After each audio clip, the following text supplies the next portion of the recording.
Bem-vindos a Bia de Barbárie. Deixa eu falar um pouquinho pra vocês sobre No Fundo do Poço, da Buxia Mecheta.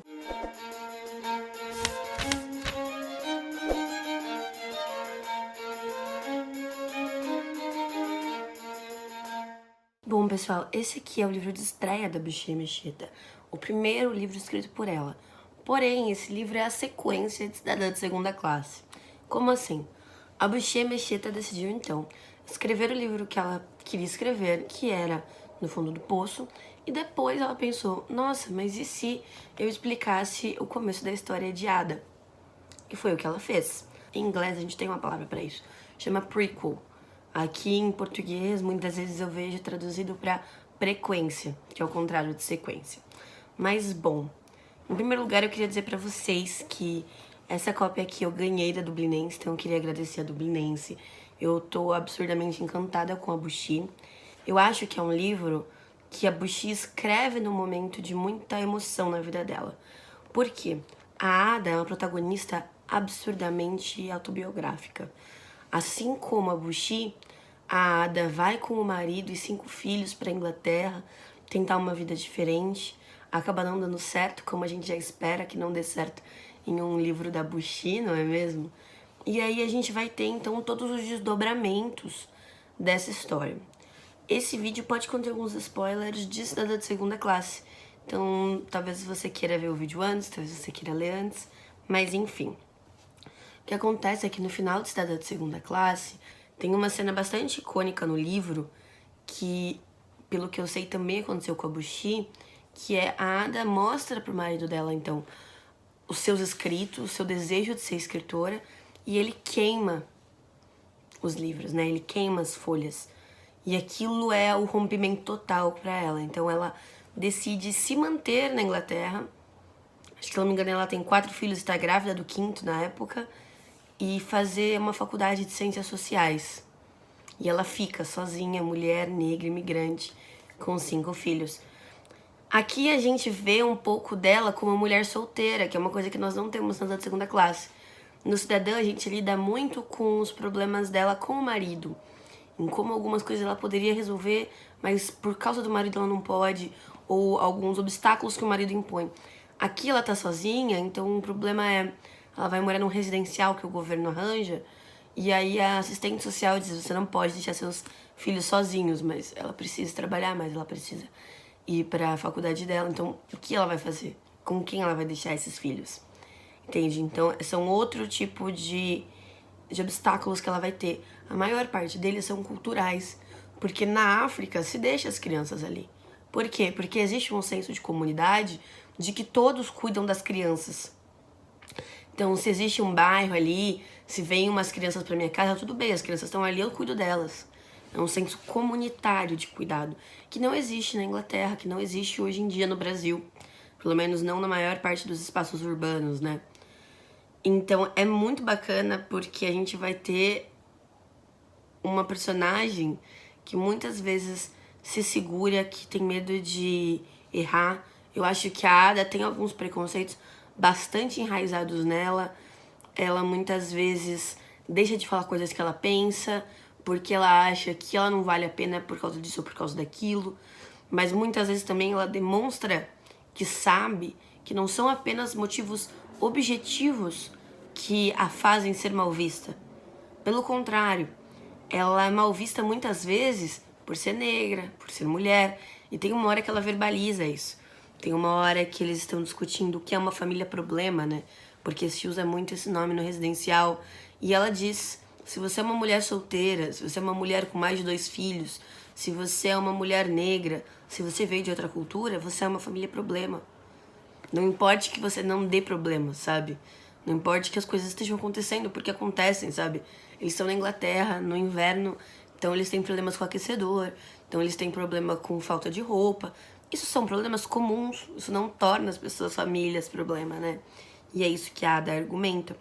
Aqui ela fala que estuda, mas a gente também não acompanha de modo algum a vida universitária dessa protagonista, que é uma coisa que eu gostaria muito de ver em alguns livros, né?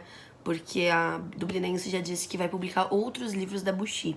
Eu queria muito ver um pouco dessa vida universitária da Buxi nessa época. Isso porque quando a gente vê os livros da Chimamanda, por exemplo, o ambiente universitário é sempre muito presente. Mas a Chimamanda e, portanto, as suas personagens também foram muito privilegiadas nesses espaços, sabe? Se não me engano, nenhuma das personagens tinha filhos, sabe? As que eram casadas eram mulheres muito mais independentes. Então é um outro contexto de universidade. Todas elas fazendo universidade na Nigéria, com exceção de Americaná, entendeu? E eu queria ver como foi essa experiência para a Bushi de ir para as aulas cansada. Ela fala aqui que pegou trabalhos extras no Natal para comprar presentes, sabe? Então imagina ela trabalhando de faxineira, cuidando de 5 filhos e indo estudar. A gente tem que lembrar que na Nigéria se fala um dialeto, né? Eles têm um sotaque, eu não sei se é exatamente um dialeto ou um sotaque, que se chama Pidgin, que ele não é exatamente igual ao inglês da Inglaterra, né? A gente fala, é a mesma língua, fácil. Não é exatamente fácil. Então, ela tem essa barreira ainda também. Como transpor isso? Em Cidadã de Segunda Classe e nesse livro, ela faz algumas menções a autores de língua inglesa, né? Então, já demonstra ali que ela já tinha um conhecimento. Ela fala mais dos autores ingleses, dos autores americanos do que os africanos, como acaba sendo comum essa valorização eurocêntrica.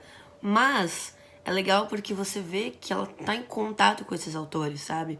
Ela saiu da África, ela tá numa situação difícil, mas ela ainda teve esse privilégio, né? Quando ela vai pra Inglaterra no outro livro, ela trabalha por muito tempo numa biblioteca, sabe? Então é um espaço de cultura que ela tem acesso. E isso é muito forte, porque os nigerianos veem a Inglaterra e os Estados Unidos como um lugar para se estudar e voltar para a Nigéria. Deve ser muito difícil não só as barreiras sociais, como também as barreiras de clima, né? Para eles um dia frio é um dia de muito calor aqui em São Paulo, né? Então é uma barreira a mais para se colocar. E é muito legal porque, assim, esse livro foi escrito em 1972 e algumas coisas ainda são muito presentes, muito comuns. E, infelizmente, eu anotei um trecho aqui na página 86 em que tá tendo uma treta de casal nesse residencial.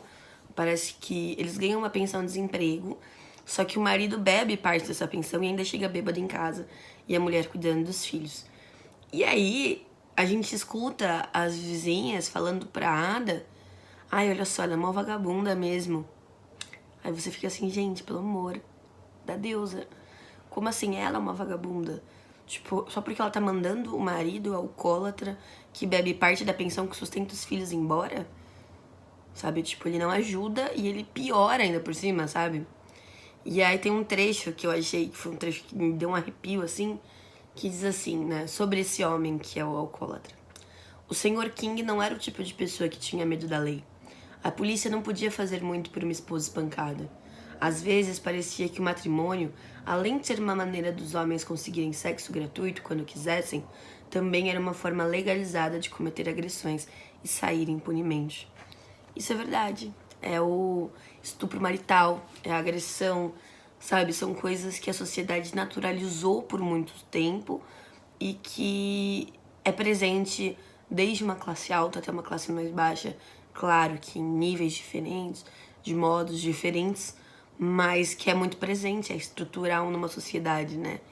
É estrutural quando a gente pensa que os agentes da lei vão agir como essas mulheres fofoqueiras na escada, falando que a culpa é da mulher porque ela é uma vagabunda. E assim, não tem nenhum argumento, sabe? Ainda às vezes a gente encontra argumentos como: ah, não, mas é porque ela fez tal coisa. Nesse caso, nem isso temos, sabe? É só a culpabilização direta da mulher, sem motivo algum. Eu gosto que esse livro tenha um final aberto.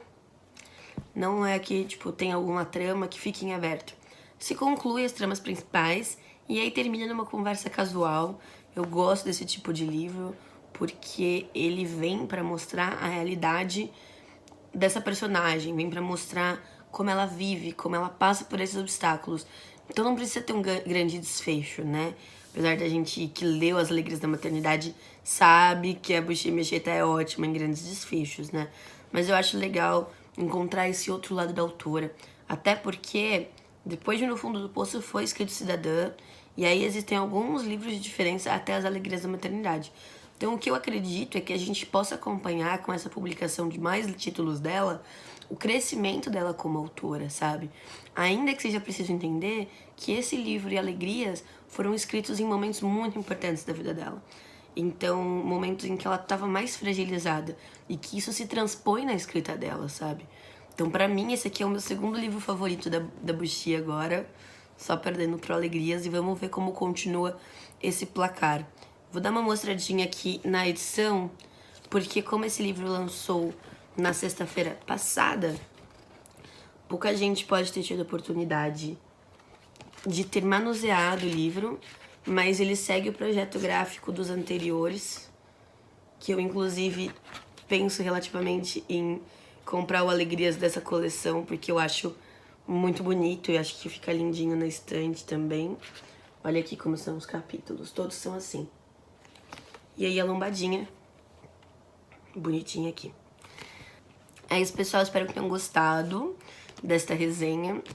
Se gostaram, se inscrevam no canal, clicando na bolinha com o meu rosto que vai aparecer aqui. Um beijo e até a próxima.